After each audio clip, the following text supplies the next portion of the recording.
Hello there, you beautiful people, and welcome to the Python Bible.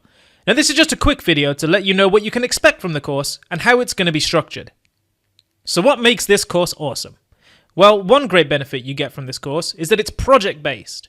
Instead of listening to me ramble on forever, you're going to be actually applying your newfound skills to cool projects that you can show your friends.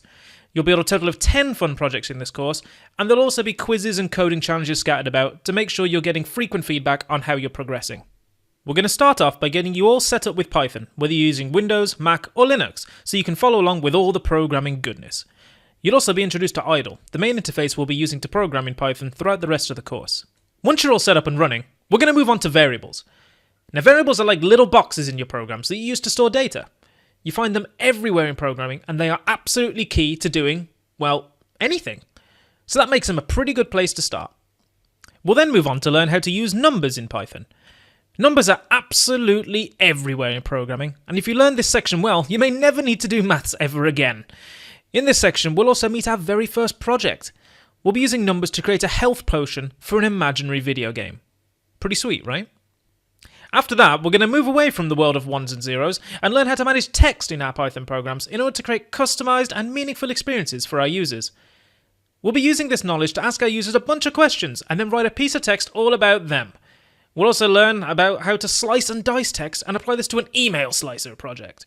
By the way, no emails were harmed in the making of this course. By this point, we should have the basics of programming down, but if I know you, you're going to want to take your abilities to the next level. This is where logic comes in. Logic allows your programs to do multiple actions depending on the situation that they're facing. If anyone asks, just wink and tell them you're learning AI. Now after that, we will make our programs more sophisticated and learn about how to use Python's awesome data structures to help us deal with large amounts of data. We'll start off by making Travis, the ridiculous security system. Travis will have a bunch of known users, and if he detects an intruder, he will tell them to stop, and then ask them if they'd like to come in. We'll also be making a cinema simulator that has a bunch of films with their age ratings and number of tickets still available. When someone comes to buy a ticket, the program will check that they're old enough and that there are enough tickets left. And if they are, then they'll let them buy the film. Now we're talking, right? Then we're going to learn all about loops. Let's face it, some things are just repetitive, but that doesn't mean you have to do them. In this section, you'll learn how to use loops to make computers do stuff over and over and over again, but by only typing it once. For the projects in this section, we're going to use loops to simulate an annoying conversation with a 3-year-old child, and also to make a translator that will convert any sentence into Pig Latin, a funny language meant to confuse and amuse. After that, we're going to learn about creating functions in Python. Functions are ridiculously useful, and we're going to use them to create a game of tic-tac-toe, or 3 in a row, or EXO, or whatever you want to call it. You've definitely played it. Then finally, we're going to learn about object-oriented programming, or OOP, in Python.